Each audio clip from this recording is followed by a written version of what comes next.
LeBron, can we talk about this guy and how he legit just gets better with age, Max? Should we just be saying that it's LeBron? Why are you shaking your head at me? He is not getting better with age. You don't think he's getting better? Some that was aspects, clutch. We yes, don't see clutch from him. We saw it from Kyrie Irving, His not him. wisdom and experience is compensating as he gets older. He does not play defense. When he was in Miami, by the second season there, he was a defensive beast in the playoffs on an excellent defensive team.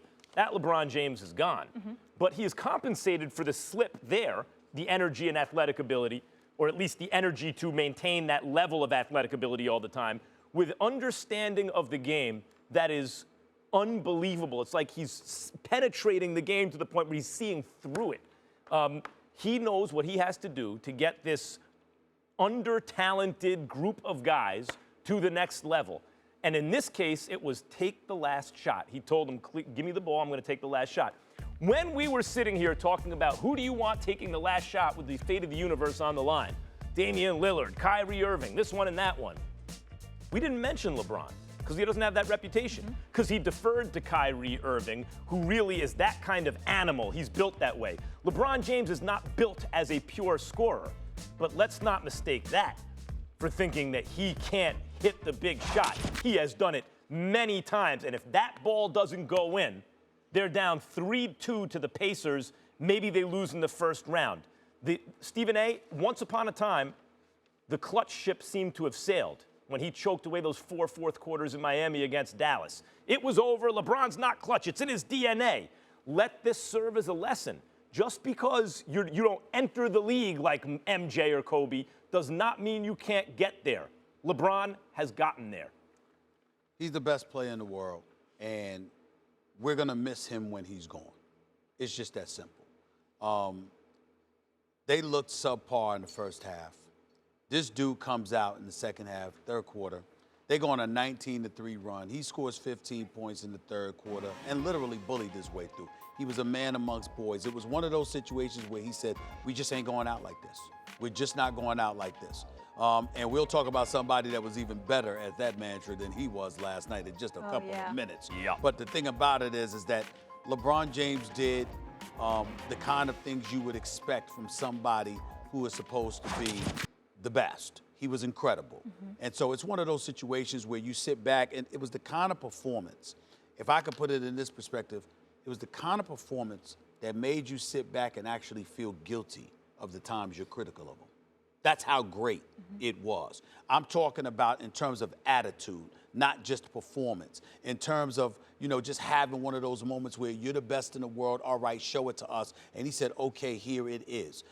Did I think that was a goaltending against Oladipo for the letter of the law? Yes, it was a goaltending. No question about that, because it touched the backboard first. Me personally, with the minds, seeing it in real speed, real time, I wouldn't have called a goaltending call either. Same. But with the letter of the law, because of what is written in the books, it was a goaltending.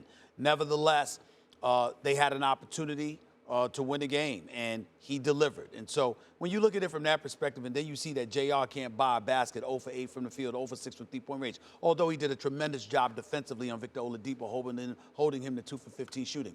And bringing up Oladipo and his struggles over the last 2 games, yes, they played a role in doubling him and getting the ball out of his hands and daring other people to beat him. The flip side to it, however, he hasn't found a way to overcome that, whereas LeBron James religiously, repeatedly, over the course of years has found a way. So in the end, we have to step back and just sit up there and say, it's almost like a soap opera. I'm watching my man Sonny Corinthos at General Hospital, Victor Newman on Young and the Restless. I was watching Brick. Guess what? Brick, whatever the case may be. Here's the deal. No matter what happens to them, falling down the stairs, getting in a coma, getting shot, whatever, they're going to live, okay? Because they're the stars. We can sit up there and be critical of LeBron James, but in the end recognize this is the preeminent superstar in the game of basketball. That's why I kill you every day, and you keep showing up the next day. Last night, he showed why. We all Stephen A., let me ask you something. You don't beat me. You're not wasting time. Microphone's down on your tie, brother. Oh, damn. Okay. I'm sorry. Let me ask you something. You said it makes you feel, it's the kind of performance that makes you feel guilty about the times you've been critical of him. And I know what you mean by that. Right. When LeBron, as I mentioned, choked away 4 consecutive fourth quarters in the finals. Yeah, I'll never apologize for that. On the super team. I'm not saying that doesn't get weighed in the balance either. right? You're going to compare him to Michael Jordan. He's going to come up a little bit short because Jordan at his peak was a little better and because of moments like that. But you have also, I've heard you, when we're talking about LeBron on the all-time list, use the fact that he didn't get to the league as a crunch time killer the way Kobe did, obviously the way Jordan did, even with the attitude of a Russell Westbrook. Whether or not Westbrook's always effective in those moments, he wants it. Are you ready now to admit that though he didn't get to the league that way, he is that way now, and not hold that against him when you're comparing him to other non-Jordan players, given the quality of his prime? No, I'm not ready to say that. Here's why. Because when we judge players, we judge them in totality. You know, we remember the air balls that Kobe shot when he was a rookie just as much as we remember the championships and the great performances en route to his first championship when Shaq fouled out and he ultimately sat up there and took over against the Indiana Pacers. We remember these things. We take everything into account. And remember, what these guys have to do is put on their big boy pants and grow up and understand just because we're sitting there and saying you're not something, we are in no way diminishing your greatness. We are just saying there's levels to this. Now, when you talk about a guy like Michael Jordan, there is a level that is not going to be. Let's leave Jordan out because my point let's take Jordan out. Let's put Kareem. Let's put Russell. I'm just saying. I'm not comparing LeBron to them. I'm simply saying when we look at Kareem, when we look at Will Russell, when we look at Wilt Chamberlain, we take everything into account. We don't omit things. Right. So I understood. That's all I'm saying.